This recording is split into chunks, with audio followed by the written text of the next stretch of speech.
run up the tunnel. By the time he got to that point, he was feeling pretty good. But there's a certain protocol you have to follow, and that takes it out of the trainer's hand and the player's hand and the doctor's hand. So, Shannon, are you glad he wasn't able to return? Yeah, and that is absolutely right, Skip. But we know more now than we knew 20 years ago, 30 years ago, hell, 10 years ago. We know more. We know concussions and repeated concussions have lasting and long-term effects. And billion-dollar lawsuits against any corporation will change the way you do business. Yep. The NFL, Skip, they used to have put out these videos jacked up and you got smashed and all. They don't do that anymore because that was leading to it. And Skip, look, we know the players. We see guys have injuries and they take injections and they get out there and they go play. This is for an opportunity to get to the Super Bowl, and you see Aaron Donald on the field crying after the game because he's like, man, I don't know how many more opportunities I'm going to get like this, and here's an opportunity that's gone because I'm not 100%. In years past, Andy Reid is absolutely right, Skip. That game got close like it got.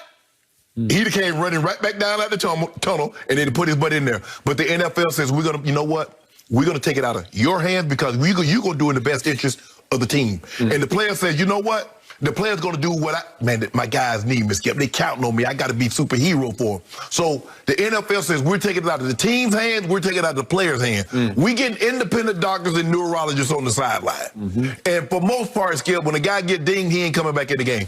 And when you see a guy get like that, get hit like he a boxer, and he's staggering, he has to be held, he shouldn't come back in the game. But he's absolutely right. You could have gotten days staggered like that in years past, 15 years ago, and they'd have put your butt right back in the game. I'm glad the NFL is doing what they can to take the players out of it because, Skip, you don't want to let your teammates down, especially in a moment like this. So I'm glad the NFL has adopted different protocols. I'm glad the team has no say in it. I'm glad the players, because, hell, Skip, they used to ask you back in the day, you see these two fingers, how many fingers I got?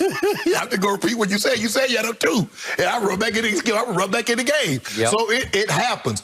I'm glad they did not allow Patrick Mahomes to take his butt back in this ball game. And as Andy said, back in the day, not that long ago, it would have been pretty cut and dry if you can go back in the game because we did see him run up the tunnel without assistance. He looked like he was, at that moment, fine. Skip, on a Monday night game, I did a crackback on Chris Slade. I never forget it. I hit him with the crown of my helmet. I knocked both of us. I was out. We were winning the game. We was up by like 20 points, Skip. That thing got close. Guess who went back in the game in the fourth quarter? Me.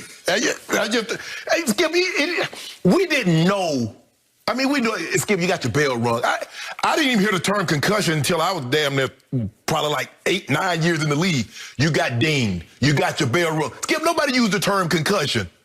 I never heard of no concussion. Oh, you got your bell rung. Oh, you seeing stars. Okay, shake it, hey. Shake my head. Get the cobwebs out, come out for a playoff, coach. I'm good. Go back in there. Not anymore. So my first brush with this came back in 1979 when I was first covering the Dallas Cowboys, and the great Roger Staubach was told by his family doctor, not the team doctor, his family doctor, Roger, you got to stop. It's just too many. What was his nickname early in his career? Roger the Dodger. Okay. So he would run like a madman, and he was really good. He's a Heisman winner at Navy, obviously, and those first 5, 6 years, remember, he did a Vietnam tour, so he didn't start till he was 28. So this was age 38, but he was like he was still 28. And they just told him, sorry, you need to stop.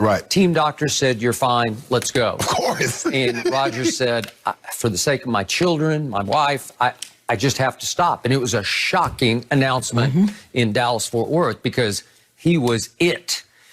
He's still I think they had just lost it. Didn't they lose to the Falcons? I think they lost to the Falcons in the playoff that year, Skip. That was his final one, 79. It was the Rams. Okay. They just lost to the Rams, and his final pass weirdly went to Herb Scott, which was his offensive guard. You know, that was his last completion. But we didn't know at that moment that was going to be his last completion. My point to you was, nobody had any idea then, except an independent doctor said, Roger, you just can't do that. You're going to have serious problems. Okay, so I got that. I'm all for brain safety. I'm about erring on the side of caution. But the problem with the new policy is it can also err on the side of the absurd, because you you have to put every case in the same bin. You know, you have to throw them all in there and say you treat them all the same. Right. Well, they won't even tell you whether Patrick Mahomes actually was diagnosed with a concussion because we don't know, and they don't care. Well, Skip, I ain't no neurologist or neurosurgeon or anything. I know what he had. Okay, do you? Because I don't, and I've been watching for a long time. I still don't see what happened to cause him to stagger. But Skip, that's the thing, though, Skip. You might not have saw it. Okay, remember, even our Jay Glazer reported soon after the game that there was some report out that he had some information out of Kansas City that he got choked out a la UFC, you know, where you lost oxygen supply because the linebacker has him around the throat for a second. To me, it didn't look like it was long enough to get choked out, but that it was an oxygen problem. And he does, if you see it, he falls on the football, which can, as you well know, it can knock that breath out of you and you feel like you're about to die for a second. You see him fall on the football here, and yet his head didn't hit the turf. And Andy said he was told that it was the blow to the back of the head that staggered him. I don't know. Again, I'm just shooting in the dark. I'm just guessing like you are. But the body language of the stagger, that's it. But that's, now all bets are off. Even if you don't know, that's one after you see that player does that, he can't come back in the game. Obviously, this is a big game on Sunday. And it's sink or swim for the Chiefs. You told me yesterday, if there's no Patrick Mahomes, Buffalo's got a great shot at winning this game. Buffalo winning the game. Okay, so you say it's a done deal, Buffalo wins. So it's sink or swim. Yes. Does Patrick pass or not through the concussion protocol? So just to remind everybody, because it's fairly new, there are 5 steps to this protocol. They're complex. You know, the first one's just light stretching and balance training and very light aerobic exercise. And then if you have to be passed through that step, and then you graduate to more serious cardiovascular exercise. You do more balance tests. And remember, they've already taken your baseline scores before the year starts, your neurological baseline scores. So you have to pass that your tests are showing you're back at your baseline. That's just stage 2 of this. Then you go to stage 3, and it's a limited amount of football-specific exercise. And then if you pass, you go to stage 4. It's another big round of tests and non-contact football drills. Okay? And then if you pass to stage 5, guess what has to happen? You've got what's called now the INC, Independent Neurological Consultant. Well, this is huge because somebody not affiliated with the Kansas City Chiefs, somebody agreed upon by the Players Association and the National Football League, completely independent. Maybe it's a doctor from California. He ain't completely independent. You'd have to get somebody that's not affiliated with either to come in and evaluate it because somebody paying that salary. Okay, but again, it's somebody they've agreed upon who is probably not that familiar with the Chiefs. He's going to come in from the outside in. I assume you're going to have to fly him to Kansas City for the final sign-off. He might not be familiar with Kansas City, but I guarantee you he know the AFC Championship game going on. He know who Patrick Mahomes is. Well, now you're sort of talking out of the other side of your mouth. But I'm just saying, Skip, I understand it's independent. Is this guy a football fan or not? Because I am. You're obviously an ex-star, but a fan. And do we want to see Patrick be allowed to play? Yes, we do. Because we did get to see him run up the tunnel. For what that's worth, he did bounce back fast enough. He ran up the tunnel. He did bounce back fast enough that Andy Reid said prior to this kind of protocol, he said, I'm pretty sure we would have put him back in the game because he seemed fine. Okay, does that mean he was fine? No, it does not. No. Okay. So, I used to do. I was one of the first ones when they came out with the baseline test where you would test before just in case you got a concussion. I did better after I got the concussion than I did before in the regular season, before anything, Skip. Well, maybe it smartened you up a little bit. I don't know. Maybe so. Maybe it knocked because what you do, Skip, is that they make you do things with your left hand. You have to do, they put you on the clock and you do things like that. You put in the different holes and locations.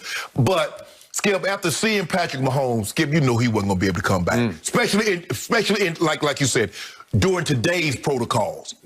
Okay. But what did the guy say, man? I can't, Skip. You don't want to let your teammates down. They counting on you, and you like, man, I got to get back out there. Okay. So the average quarterback over the last 4 years has been able to return within 7 days. That's been the average sort of baseline of their return. Right.